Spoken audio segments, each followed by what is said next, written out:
Hello everyone. Start करिए આપણે ખનિજ પોષણ।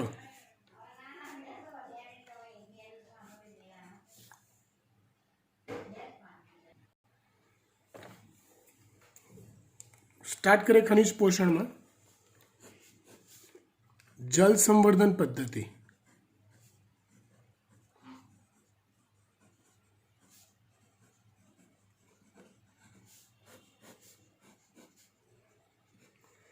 जल संवर्धन पद्धति એટલે શું? तो एग्जेक्टली जमीन पर उगती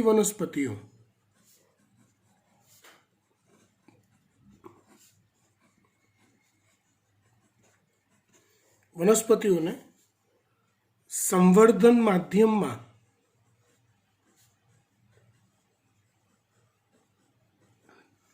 એટલે કે જમીનની ઉપયોગ વગર ફક્ત પાણી અને પાણીમાં દ્રાવ્ય હોય એવા પોષક દ્રવ્યો યુક્ત પોષક દ્રાવણમાં એટલે કે સંવર્ધન માધ્યમમાં ઉછેર કરવાની પદ્ધતિ અને જલ સંવર્ધન પદ્ધતિ કહેવાય। આ પદ્ધતિ 1860 માં વાન સેચ नामना वैज्ञानिके आपी थी। पद्धति आपी थी वान सेच नामना वैज्ञानिके। आ पद्धति में वनस्पतिनो उछेर करवा माटे पोषक द्रावण तैयार करवू अनिवार्य होय छे। हवे पोषक द्रावण तैयार करवामां કેટલીક ચોક્કસ બાબતોની કાળજી રાખવી પડે છે, જે કંઈક આ પ્રમાણે છે। એની અમુક ડિટેલ ટેક્સ્ટ બુકમાં આપી છે, અમુક આપી નથી। તો આપણે પૂરી ડિટેલ જોઈએ કે ભાઈ પોષક દ્રાવણ માટે અનિવાર્ય બાબતો કઈ કઈ, અથવા પોષક દ્રાવણ તૈયાર કરવામાં કઈ કઈ બાબતોની काळजी लेवी जरूरी है।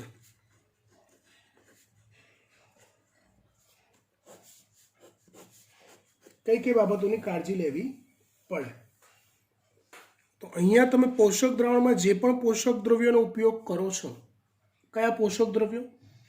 तो जे पोषक द्रव्यों वनस्पति ने उपयोगी होय, वनस्पति माटे जरूरी होय एवा बधा ज पोषक द्रव्यों नो तमारे उपयोग करवो पड़े। पण ए बधा पोषक द्रव्यों ए पाणी में द्राव्य स्वरूपना होवा अनिवार्य छे। बधा ज पोषक द्रव्यों पाणीना द्राव्य स्वरूप में होवा जोईए। ए पोषक द्रव्यों उमेर्या पछीनुं जे द्रावण तैयार थाय पोषक द्रावण, ए पोषक द्रावण हमेशा मंद होवू जोईए। पोषक द्रावण हमेशा मंद होवू जोईए अने वारंवार बदलातुं रहेवू जोईए। शा माटे वारंवार बदलातुं रहेवू जोईए? तो जो वनस्पति द्वारा पाणी अने पोषक द्रावणनो उपयोग करवामां आवतो होय शोषण क्रियामां, ए दरमियान पाणी पण वपरातुं जाय अने पोषक द्रव्योनुं शोषण थाय એટલે पोषक द्रव्यो पण वपराता जाय। तो जेम जेम पोषक द्रव्यो वपराता जाय तेम तेम एनी उणप अथवा अछत वर्ताती थाय। तो जो वारंवार पोषक द्रावण बदलातुं रहेतुं होय, चेन्ज थतुं रहेतुं होय, ते पोषक द्रव्योनी के पाणीनी अछत के उणप वनस्पतिने न वर्ताय। माटे पोषक द्रावण मंद होवुं जोईए अने सतत बदलातुं रहेवुं जोईए। त्यार पछी बात करिए कि आ पोषक द्रावण संतुलित होवुं जोईए, जेथी दरेक पोषक तत्वोनुं वनस्पति द्वारा शोषण करी शकातुं होय। पोषक द्रावण संतुलित होवुं जोईए, जेथी दरेक पोषक तत्वोनुं वनस्पति द्वारा शोषण કરી શકાતું હોવું જોઈએ। પોષક દ્રાવણમાં સતત વાયુઓની અવરજવર ચાલુ રહેવી જોઈએ। પોષક દ્રાવણમાં સતત વાયુઓની અવરજવર ચાલુ રહેવી જોઈએ। મતલબ કે જો વનસ્પતિના મૂળ પોષક દ્રાવણમાં ડૂબેલા હોય તો મૂળને તો ઓક્સિજન જોઈશે જ, તો એ જરૂરી ઓક્સિજન મળતો રહે એ માટે સતત હવા પોષક દ્રાવણમાં પ્રવેશતી રહેવી જોઈએ। ત્યાર પછી એ પોષક દ્રાવણની પીએચ, એ પોષક દ્રાવણની પીએચ 5 થી 6.5 ની વચ્ચેની સતત જળવાતી રહેવી જોઈએ। એની પીએચ 5 કરતાં ઘટે તોય લોચો પડે અને 6.5 કરતાં વધે તોય લોચો પડે। અંદર ઉછેરાતી જે વનસ્પતિ હોય તો વનસ્પતિનો ઉછેર માટે જે પોષક દ્રાવણ ભરવાનું હોય એ કોન્ક્રીટના કે ધાતુના કુંડા અથવા પાત્રમાં કરવામાં આવે છે। કોન્ક્રીટના અથવા ધાતુના કુંડા અથવા પાત્રમાં કરવામાં આવે છે।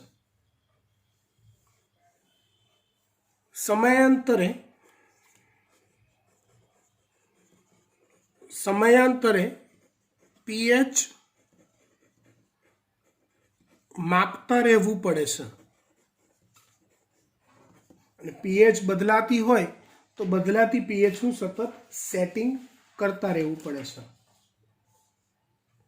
કેટલાક તત્વો દાખલા તરીકે એફી,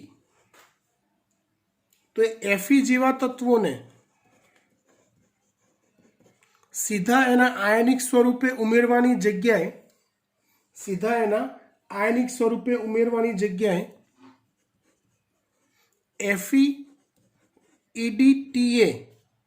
એફઈડીટીએ સ્વરૂપે ઉમેરવામાં આવે છે।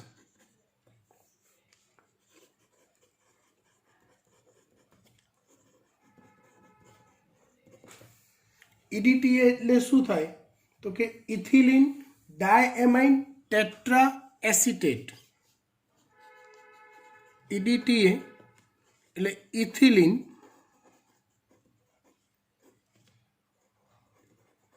ડાયએમાઇન ટેટ્રા એસિટેટ। આ ઈડીટીએ એક લિજેન્ડ છે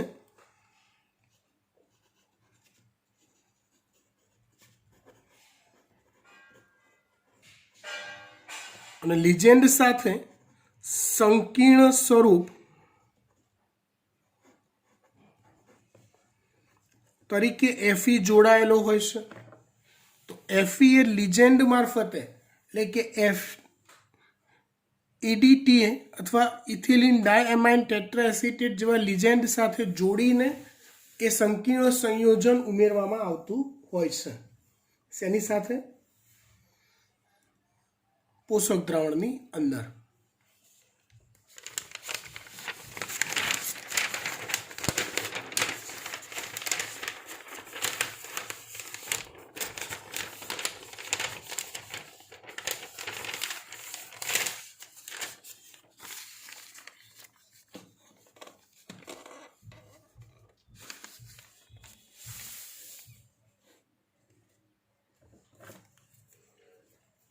ત્યાર પછી આપણે વાત કરીએ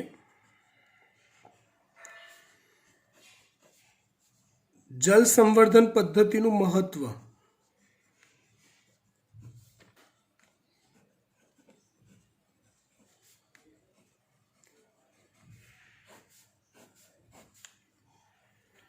શેનું મહત્વ? જલ સંવર્ધન પદ્ધતિનું મહત્વ। ઓછા વિસ્તાર માં વધુ વનસ્પતિઓનો ઉછેર આ પદ્ધતિથી કરી શકાય છે। તમે અલગ અલગ સાઇઝના સ્ટેન્ડ મૂકી અને સ્ટેન્ડ પર મર્યાદિત વિસ્તારમાં તમે માની લો કે એક 100 વાર જગ્યા છે, તો એની પર તમે 10 માળનું ચણતર કરો કે ધાતુના આવા સ્ટેન્ડ તમે અલગ અલગ ઊંચાઈએ ઊભા કરી દો, તો ખૂબ મોટી માત્રામાં વનસ્પતિનો ઉછેર જળ સંવર્ધન પદ્ધતિ દ્વારા કરી શકાય છે. જે વિસ્તાર અફળદ્રુપ હોય કે સૂકા વિસ્તાર હોય, તો અફળદ્રુપ કે સૂકા વિસ્તારમાં પણ આ પદ્ધતિ દ્વારા ઉછેર કરી શકાય છે. કેમ કે અફળદ્રુપ કે સૂકો તો જમીનનો વિસ્તાર છે, સમજો, અને આપણે જે ઉછેર કરી રહ્યા છીએ તો પાત્રની અંદર કરી રહ્યા છીએ. પોષક દ્રાવણ છે જે આપણે તૈયાર કરી રહ્યા છીએ. એટલે જે વિસ્તાર એમનેમ અફળદ્રુપ એમનેમ પડી રહ્યો છે કે જ્યાં કોઈ પાકની આપણને ઉત્પાદન મળતું નથી, તેવી જગ્યાએ આ પદ્ધતિની મદદથી આપણે સરસ મજાનો ઉછેર કરી શકીએ છીએ. કોઈ ચોક્કસ પાક માટે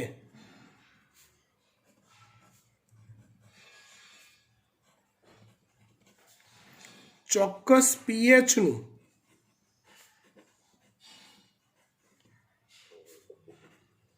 નિયમન કરી શકાય છે. કોઈ ચોક્કસ પાક હોય તો ચોક્કસ પાક માટે ચોક્કસ પીએચનું નિયમન કરી શકાય છે. આ પદ્ધતિ દ્વારા કીટકો અને જીવાણુઓના ચેપથી રક્ષણ મેળવી શકાય છે. કારણ કે મોટાભાગના કીટકો કે જીવાણુનો ચેપ જમીનથી લાગતો હોય છે, બરાબર. અહીંયા જમીનનું માધ્યમ જ નથી. તમે પોષક દ્રાવણ સંપૂર્ણ પ્રોવાઈડ કરો છો, એટલે વનસ્પતિનું જે ઉછેર થાય છે સર્વોત્તમ પ્રકારનું થાય છે. એટલે આ પ્રકારે ઉગતી મોટાભાગની વનસ્પતિ ક્યારેય કોઈ પ્રકારનો ચેપગ્રસ્ત બનતી નથી. ઉત્પાદન ક્ષમતા એની સારી મેન્ટેન રહેશે. જળ સંવર્ધન પદ્ધતિથી નિંદણ સમસ્યાનું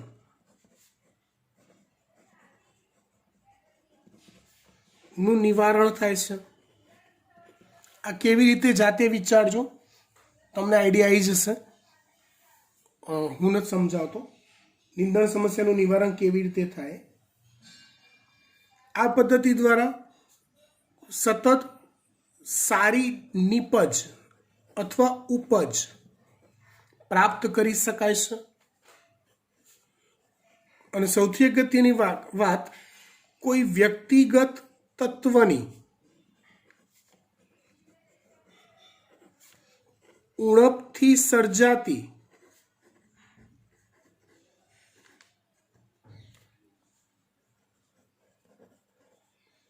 ત્રુટિજન્ય અસરો જાણી શકાય છે. કોઈ વ્યક્તિગત તત્વની ઉણપથી સર્જાતી ત્રુટિજન્ય અસરો જાણી શકાય છે. વ્યક્તિગત તત્વની ઉણપથી સર્જાતી ત્રુટિજન્ય અસરોને જાણી શકાય છે. મતલબ શું? તો જુઓ, ધારો કે આ એક પાત્ર છે જેમાં મેં યોગ્ય પોષક દ્રાવણ ભરી દીધું છે. આ કોઈ તંદુરસ્ત રીતે વિકસતી વનસ્પતિનો અંદર ઉછેર થઈ રહ્યો છે, ફર્સ્ટ ક્લાસ ઉછેર થાય છે. અહીંયા ઓલી હવાનું સિસ્ટમ જે હતી, હવા અંદર સતત દાખલ કરવાની, એ આપણે આપી દીધી. સતત પીએચ મપાતી રહે છે, દ્રાવણ સતત બદલાતું રહેશે. જે પણ કીધું પોષક દ્રાવણને મેન્ટેન કરવાની બધી બાબતોની કાળજી આપણે લીધેલી છે. સરસ ઉછેર થઈ રહ્યો છે અહીંયા. હવે ધારો કે મારે એવું કરવું છે કે ભાઈ કેલ્શિયમની ત્રુટિજન્ય અસર શોધવી છે, તો હું એક એક્ઝેક્ટ એવું જ બીજું પાત્ર લઉં, સેમ આ જ પ્રકારની બીજી વનસ્પતિ અંદર દાખલ કરું, પોષક દ્રાવણ રેડી કરું, બધું સેમ ટુ સેમ જ રાખવાનું, બધું જ સરખું. ફરક ખાલી એટલો કે પોષક દ્રાવણમાં કેલ્શિયમ ગેરહાજર રાખવાનું એ પોષક દ્રાવણમાં કેલ્શિયમને ગેરહાજર રાખવાનું, ઉમેરવાનું નહીં. તો આ બંને વનસ્પતિનો ઉછેર થશે, જેમાં આનો ઉછેર આદર્શ થશે, બેસ્ટ ક્વોલિટીનો પરફેક્ટ થશે. આમાંય કેલ્શિયમ નથી નાખ્યું, એટલે આ જે વનસ્પતિ છે એમાં કંઈક લોચા લબાડા જોવા મળશે, કંઈક ખામીઓ જોવા મળશે. તો આ વનસ્પતિમાં જે ખામીઓ જોવા મળે એને કેલ્શિયમની ત્રુટિજન્ય અસરો કહી શકાય. આ રીતે કોઈક ને કોઈક વનસ્પતિ પર કોઈ ચોક્કસ તત્વની ત્રુટિજન્ય અસરો જાણી શકાય છે. આ પદ્ધતિ દ્વારા ટામેટા, કાકડી, વિવિધ શાકભાજીઓ, ટામેટા, કાકડી, વિવિધ શાકભાજી, બીજવિહીન કાકડી, જેને આપણે ખબર ખીરા કાકડી કહીએ છીએ, વગેરેનું મોટા પાયે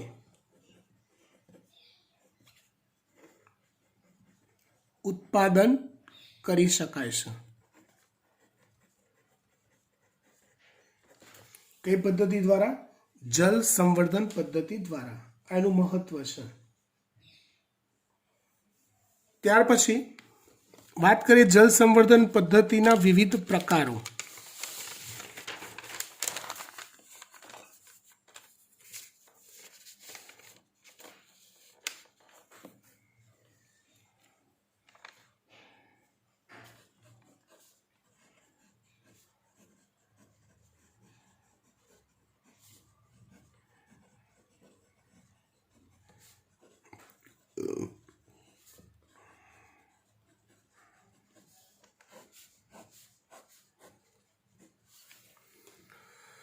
જુદા જુદા પ્રકારો એના જોઈએ તો એ પહેલો પ્રકાર છે સંતુલિત દ્રાવણ સંવર્ધન પદ્ધતિ.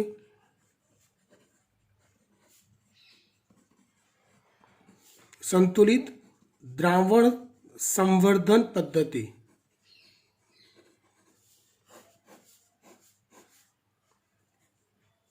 સંતુલિત દ્રાવણ સંવર્ધન પદ્ધતિ એટલે આગળ જે તમને કીધી એ જ પદ્ધતિ. કોઈ પાત્રની અંદર કે પછી હોજમાં, પાત્રમાં કે પછી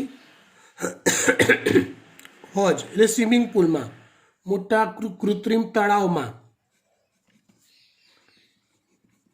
કરાતો ઉછેર છે, જેને સંતુલિત દ્રાવણ પદ્ધતિ કહેવાય. તમારે એકાદ વનસ્પતિનો ઉછેર કરો છો તો પાત્રમાં કરવો પડે, 4-5 વનસ્પતિનો ઉછેર કરો છો તો મોટા પાત્રમાં, તગારું હોય મોટું એમાં ઉછેર કરી શકાય. એક સાથે 100, 200, 70, 80 વનસ્પતિનો ઉછેર કરવો છે તો હોજમાં એનો ઉછેર કરી શકાય, જેમાં મૂળતંત્રને પોષક દ્રાવણમાં ડૂબેલા રાખવામાં આવે છે. મૂળતંત્રને પોષક દ્રાવણમાં ડૂબેલા રાખવામાં આવે છે. સતત હવાનું ઉમેરણ કરાય છે. અને આગળ જે વાત કરી કે ભાઈ પોષક દ્રાવણ સતત બદલતું રહેવાનું, પીએચ સતત માપતા રહેવાની, જે પોષક દ્રાવણ તૈયાર કરવા માટેની અનિવાર્ય શરતો જે હતી એ બધી શરતો મેન્ટેન રખાય છે. કઈ પદ્ધતિમાં? સંતુલિત દ્રાવણ સંવર્ધન પદ્ધતિમાં.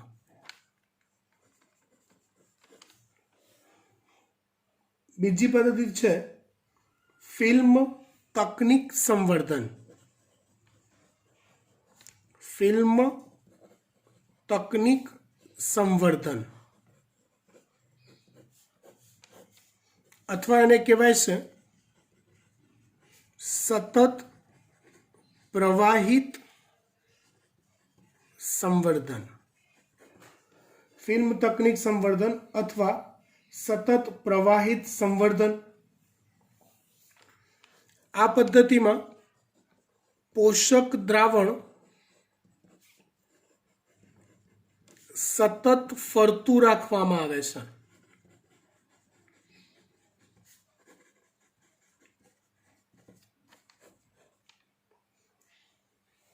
ઓટોમેટિક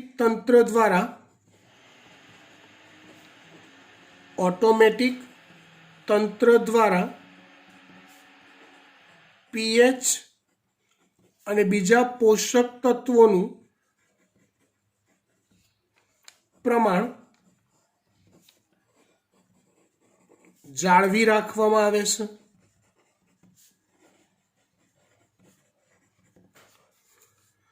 તમે આવી વોટર પાર્કની કોઈક રાઈડ વિચારી લો. આવી સહેજ ઢાળ હોય, આ ભાગ તમે જુઓ સહેજ ઉપર છે, આ ભાગ નીચે છે. અહીંથી પોષક દ્રાવણ વહેવડાવવામાં આવે અને અહીંયા તમે લપસણી જેવું ધારી લો, સહેજ ખાડાવાળો વિસ્તાર ધારી લો. તો જ્યાંથી પોષક દ્રાવણ સતત આ દિશામાં વહેતું હોય, અહીંયા તમે થોડા અંતરે વનસ્પતિઓનું સ્થાપન કરી દો. થોડા અંતરે સતત વનસ્પતિઓનું સ્થાપન કરી દો. અહીંથી પોષક દ્રાવણ વહેતું જાય અને બીજા છેડેથી એ પોષક દ્રાવણ કોમ્પ્યુટરાઇઝ યુનિટમાંથી પસાર થાય. એટલે જેને આપણે અહીંયા લખ્યું છે એમ ઓટોમેટિક તંત્રમાંથી પસાર થાય. એ તંત્રમાં એની પીએચનું જે પ્લસ માઇનસ હોય એવા ફેરફાર કરવામાં આવે. ખૂટતા કરતાં વધતા પોષક દ્રવ્યોનું બેલેન્સિંગ કરવામાં આવે અને બેલેન્સ થયેલું પોષક દ્રવ્યવાળું દ્રાવણ ફરી પાછું અહીંથી આ તરફ વહેવડાવવામાં આવે. અહીંથી આમ. એટલે અહીંયા આ જે સંતુલિત દ્રાવણ સંવર્ધન પદ્ધતિ છે એમાં જે જફા મારી હતી એ અહીંયા રહેતી નથી. સંતુલિત દ્રાવણ સંવર્ધનમાં શું લોચા પડતા હતા? તમારે સતત દર 2 કલાકે 4 કલાકે પીએચ જોતા રહેવું પડે. દર 2-4 કલાકે પોષક દ્રવ્યોની વધઘટ માપતા રહેવું પડે. અહીંયા બધા જફામાંથી છુટકારો થઈ ગયો. એક ઓટોમેટિક આવી સિસ્ટમ છે જેમાં એક ઢાળ ધરાવતો વિસ્તાર હોય, એ વિસ્તારમાં થોડા અંતરે તમારે વનસ્પતિઓનું સ્થાપન કરી દેવાનું. પોષક દ્રવ્યયુક્ત દ્રાવણ એની જાતે વહેતું જાય, એની જાતે બધું બેલેન્સ થતું જાય, એની જાતે બધું સચવાતું જાય. આપણે એકવાર એ સિસ્ટમમાં એને મૂકી દેવાનું, બસ. બરાબર.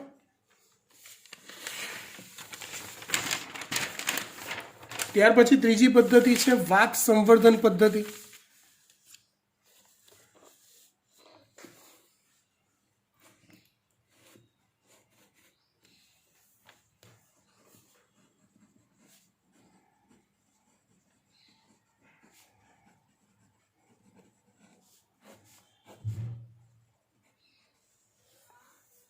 કઈ પદ્ધતિ છે? વાત સંવર્ધન પદ્ધતિ, જેમાં પોષક દ્રાવણનો વનસ્પતિ પર સતત સ્પ્રે કરવાની વ્યવસ્થા ગોઠવવામાં આવે છે.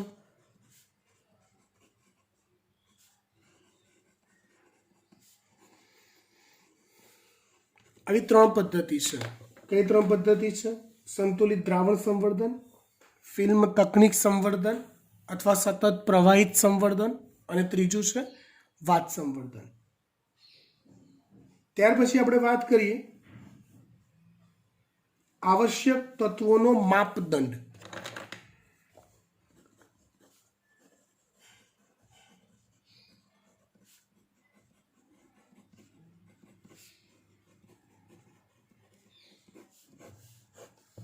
સવાલ એ થાય કયા તત્વોને વનસ્પતિ માટે આવશ્યક ગણવા, અથવા વનસ્પતિ દ્વારા જે પણ તત્વોનું શોષણ કરવામાં આવે છે એ બધા જ તત્વો શું વનસ્પતિ માટે આવશ્યક છે?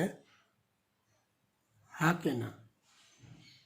દાખલા તરીકે તમે આ તો ચલો કોરોના આવે એટલે બધી ટેવો છૂટી ગઈ છે, બાકી દર અઠવાડિયે 10 દિવસે એકવાર પાણીપુરી ખાવ છો જ, તો એ પાણીપુરી તમારા શરીર માટે આવશ્યક છે? એ ના ખાવ તો શું થાય? તો તો પાણીપુરીને તમે આવશ્યકમાં ગણો કે ના ગણો? જો કહો છો ના, તો તમે પાણીપુરી ખાઓ છો તો ખરા જ, રાઈટ? એટલે વનસ્પતિ જે પણ તત્વોનું શોષણ કરે છે, વનસ્પતિ જે પણ તત્વોનું શોષણ કરે છે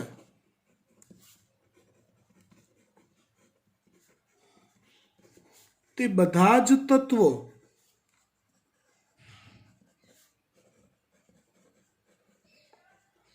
આવશ્યક હોય તે જરૂરી નથી. એટલે સંપર્કમાં એવા ઘણા બધા તત્વોનું વનસ્પતિ શોષણ કરે, પણ જેનું શોષણ કરે બધા આવશ્યક હોય જરૂરી નથી. તો આવશ્યક તત્વો માટે ચોક્કસ માપદંડ નક્કી કરવામાં આવ્યો છે. આવશ્યક તત્વો માટે ચોક્કસ માપદંડ નક્કી કરવામાં આવ્યો છે કે આટલી બાબત હોય તો જ એ તત્વ વનસ્પતિ માટે આવશ્યક કહેવાય. પહેલું, તે તત્વની જરૂરિયાત ફક્ત તે તત્વ દ્વારા જ સંતોષી શકાય.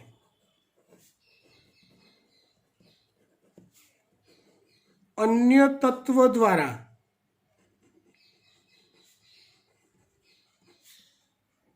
નહીં. એ આવશ્યક તત્વ કહેવાય.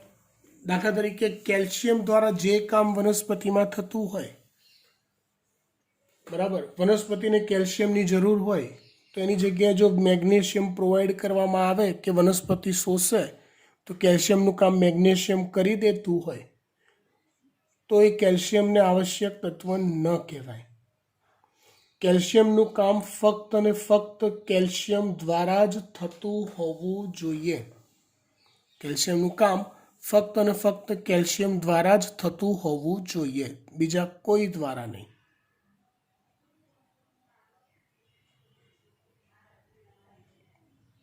સમજી ગયા? તો એને આવશ્યક તત્વ કહેવાય. બીજું,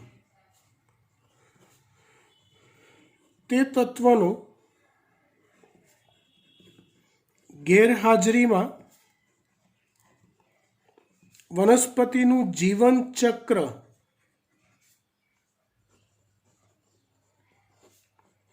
અટકી પડતું હોય તો એ તત્વને આવશ્યક તત્વ કહેવાય. તેની ગેરહાજરીમાં વનસ્પતિનું જીવન ચક્ર અટકી પડતું હોય તો એ તત્વને વનસ્પતિ માટે આવશ્યક તત્વ કહેવાય. જીવન ચક્ર અટકી પડતું હોય મતલબ વનસ્પતિની શરૂઆતની વૃદ્ધિ લઈ લો, વિકાસ લઈ લો, પ્રજનન લઈ લો. આ વનસ્પતિના જીવનચક્રના તબક્કાઓ છે. તો કોઈ એક તત્વ જો એવું હોય કે જેની ગેરહાજરી હોય અને અહીંના કોઈ પણ એક તબક્કામાં વનસ્પતિ અટકી પડે, આગળ એ પ્રોસિજર ન થઈ શકે, તો એ તત્વને આવશ્યક તત્વ કહેવાય. આપણે કોઈ એક તત્વ લઈએ, દાખલા તરીકે હું એવું કહું સોનું, ગોલ્ડ વનસ્પતિ માટે આવશ્યક છે, મજા આવે, સારું છે વનસ્પતિ માટે. પણ જો સોનું વનસ્પતિને શોષણ કરવા નથી મળતું તો વનસ્પતિનું જીવનચક્ર અટકી પડે છે?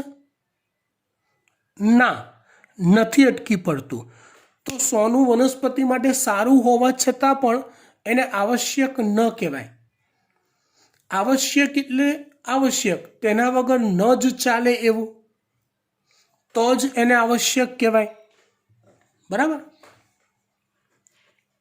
ત્રીજું, વનસ્પતિની ચોક્કસ દેહધાર્મિક ક્રિયામાં તે તત્વ સીધું સંકળાતું હોવું જોઈએ. વનસ્પતિની દેહધાર્મિક ક્રિયામાં એ તત્વ સીધું સંકળાતું હોવું જોઈએ તો એને આવશ્યક તત્વ કહેવાય છે. બાકીના તત્વો આવશ્યક ભલે વનસ્પતિ શોષણ કરતી હોય આમ છતાં એને આવશ્યક તત્વ કહેવાય નહીં. હવે વનસ્પતિને આવશ્યક તત્વોની જે માત્રામાં જરૂર પડે છે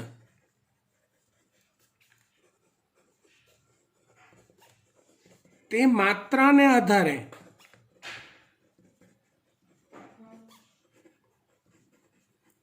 આવશ્યક તત્વોને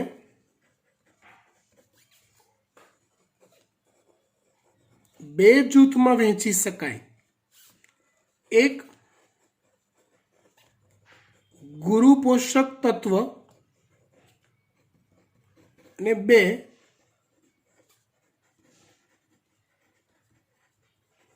લઘુ પોષક તત્વ. એક ગુરુ પોષક તત્વ અને બે લઘુ પોષક તત્વ. ગુરુ પોષક તત્વ લઘુ પોષક તત્વની ડિટેલ ચોપડીમાં આપી છે માટે આપણે અહીંયા ડિટેલ રિલેટેડ કોઈ ચર્ચામાં ઉતરતા નથી. ત્યાર પછી વાત કરીએ આપણે આવશ્યક તત્વોનો સ્ત્રોત.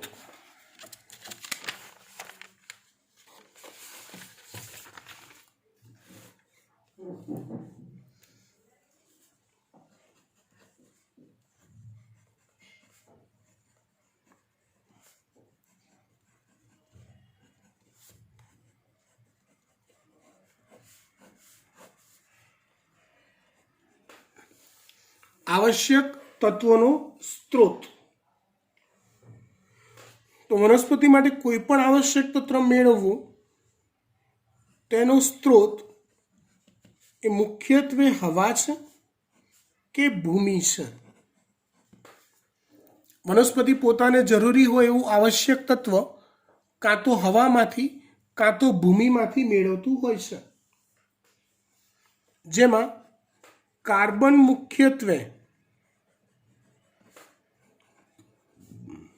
CO2 સ્વરૂપે હવામાંથી મેળવાય છે.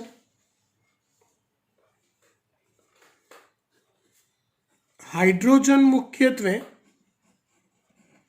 H2O સ્વરૂપે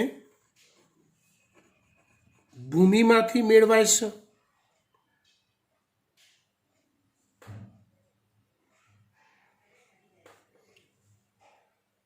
ઓક્સિજન એ હવામાંથી કે ભૂમિમાંથી એના અકાર્બનિક સ્વરૂપે મેળવાય છે. હવામાંથી O2 સ્વરૂપે અને ભૂમિમાંથી H2O સ્વરૂપે કે PO4-3 હોય, બરાબર, તો એ ફોસ્ફેટ આયન હોય પણ એની અંદર ઓક્સિજન હોય છે તો એ સ્વરૂપે મેળવાય છે. અને અન્ય ખનિજ તત્વો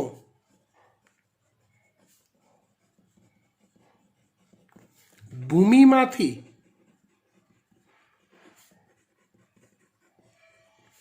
પોષક દ્રાવણ સ્વરૂપે મેળવાય છે.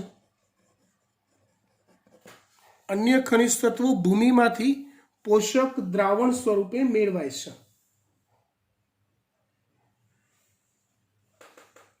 કાર્બન, હાઇડ્રોજન અને ઓક્સિજન નું ભૂમિમાંથી શોષણ થતું નથી.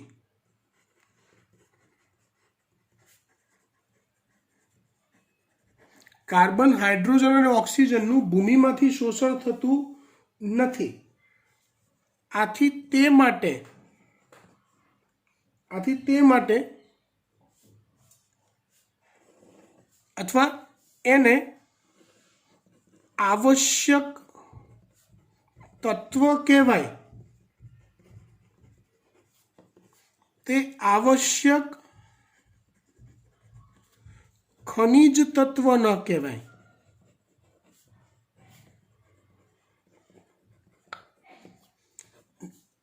નાઇટ્રોજન એક અપવાદ છે જેનું ભૂમિમાંથી પોષક દ્રાવણ સ્વરૂપે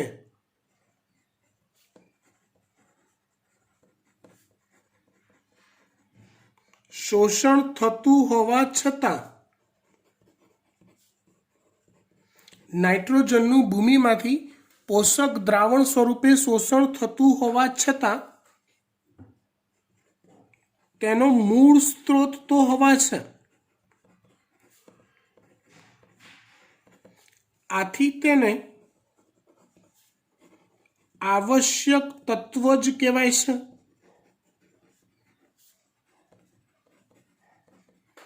નાઇટ્રોજન ભૂમિમાંથી શોષાતું હોવા છતાં એને આવશ્યક ખનિજ તત્વ કહેવાતું નથી. આમ કાર્બન, હાઇડ્રોજન, ઓક્સિજન અને નાઇટ્રોજન આ 4 આવશ્યક તત્વ છે, આવશ્યક ખનિજ તત્વ નથી.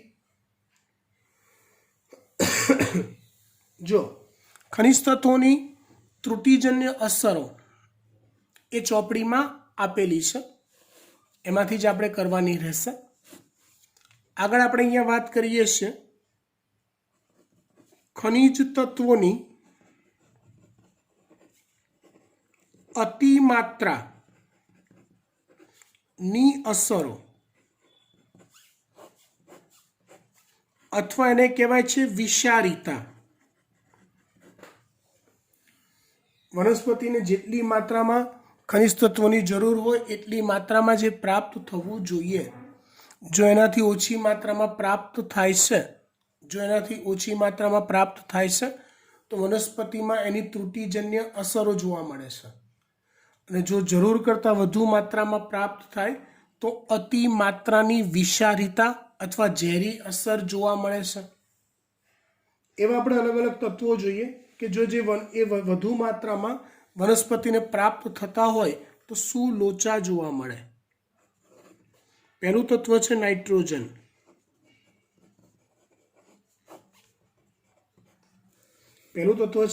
નાઇટ્રોજન. તો એની અતિમાત્રા હોય ત્યારે વનસ્પતિ ઘેરા લીલા રંગની બની જાય છે. એટલે પર્ણનો રંગ ઘેરો લીલો બની જાય છે. વનસ્પતિ રોગો અને જંતુઓના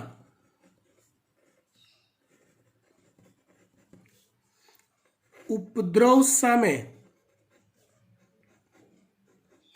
ચેપ સામે અતિ સંવેદનશીલ બની જાય છે.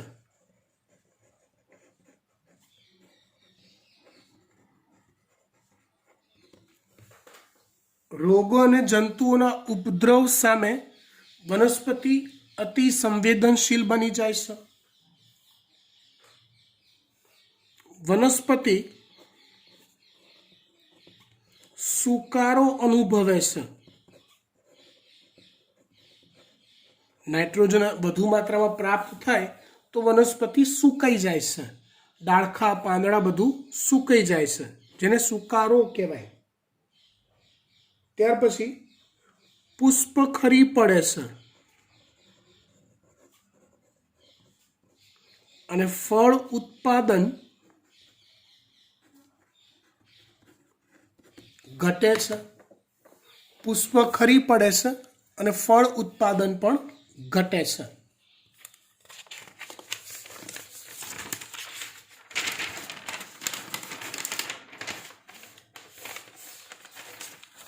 આ વાત કરી નાઇટ્રોજનની વધુ પડતી માત્રા જો વનસ્પતિને પ્રાપ્ત થાય તો એની શું અસરો જોવા મળે.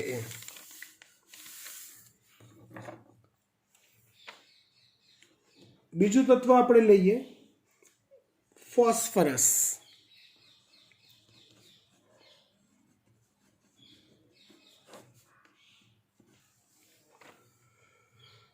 ફોસ્ફરસની અતિમાત્રા હોય તો વનસ્પતિમાં ઝિંક, આયર્ન અને મેંગેનીઝની ઉણપ વર્તાય છે. ઝિંક, આયર્ન અને મેંગેનીઝની ઉણપ વર્તાય છે. આનો અર્થ એવો થાય આનો અર્થ એવો થાય કે ફોસ્ફરસની વધતી માત્રા વધુ પ્રમાણ એ ઝિંક, આયર્ન અને મેંગેનીઝ નું શોષણ અવરોધે છે. આ ત્રણનું શોષણ ઓછું થઈ જાય છે. હવે આ બહુ ટ્રિકી વસ્તુ થઈ. જ્યારે ખેડૂત વનસ્પતિનું અવલોકન કરતો હોય તો ત્યારે પહેલી નજરે એવું જ અવલોકન કરે કે વનસ્પતિમાં કાં તો ઝીંકની ઉણપ છે, જમીનમાંથી કાં તો એને પૂરતું આયર્ન નથી મળતું કે પૂરતું મેંગેનીઝ નથી મળતું. એ ક્યારેય પહેલી નજરે એવું ન વિચારી શકે કે એને આ ત્રણ તો પૂરતા મળે છે પણ ફોસ્ફરસ જરૂર કરતાં વધુ મળે છે. એટલે કોઈ પોષક તત્વોની વધુ માત્રાની અસર શોધવી બહુ અઘરી છે. આ ત્રણના ત્રુટિજન્ય ચિહ્નો વનસ્પતિમાં દેખાય. એટલે ખેડૂત આ ત્રણને બહારથી આ પાપ કરે પોષક દ્રવ્ય તરીકે, ખાતર તરીકે, તો એ સાલું વનસ્પતિમાં કોઈ સુધારો દેખાય જ નહીં. એટલે હકીકત વસ્તુ કેવી હોય, આ ત્રણ તો છે જ ભાઈ, આનું પ્રમાણ વધારે છે. કોનું? ફોસ્ફરસનું પ્રમાણ વધારે છે. એ ફોસ્ફરસ ઘટશે તો બધું બેલેન્સમાં થઈ જશે. એટલે લોચો સૌથી મોટો એ છે કે આપણે કન્ફ્યુઝ થઈ જઈએ, કેમ કે આપણને ત્રુટિજન્ય ચિહ્નો આ ત્રણ ના દેખાય, પણ ખરેખર એની ત્રુટિજન્ય ચિહ્નો રચાવવા માટે જવાબદાર કોણ છે? ફોસ્ફરસ છે. ત્યાર પછી ત્રીજું આપણે જોઈએ પોટેશિયમ.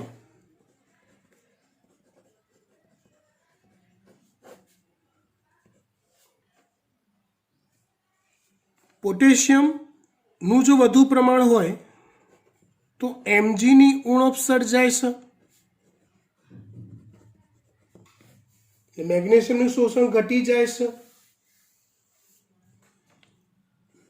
કેલ્શિયમની ઉણપ સર્જાય છે. ટૂંકમાં પોટેશિયમ વધી જાય તો કન્ફ્યુઝન થાય. આપણને દેખાય શું કે મેગ્નેશિયમની ઉણપના ચિહ્નો દેખાય, કેલ્શિયમની ઉણપના ચિહ્નો દેખાય, પણ ખરેખર લોચો કોનો હોય? પોટેશિયમની વધુ માત્રાનો હોય. ત્યાર પછી આયર્ન.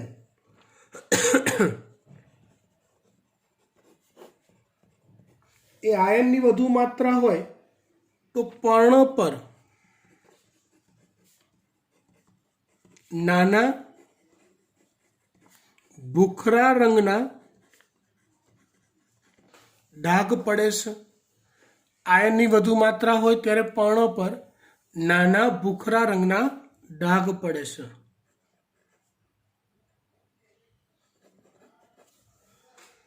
સારું, ત્યાર પછી આપણે વાત કરીએ જૈવ રાસાયણિક કાર્યને આધારે ખનિજ પોષક તત્વોનું વર્ગીકરણ. શેને આધારે? જૈવ રાસાયણિક કાર્યને આધારે ખનિજ પોષક તત્વોનું વર્ગીકરણ.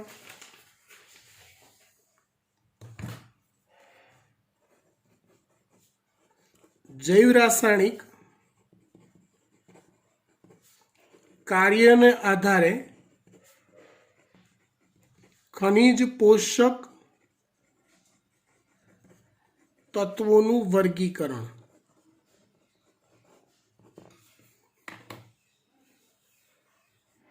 જેમાં ખનિજ પોષક તત્વોને અલગ અલગ જૂથોમાં વહેંચવામાં આવે છે એના કાર્યને આધારે.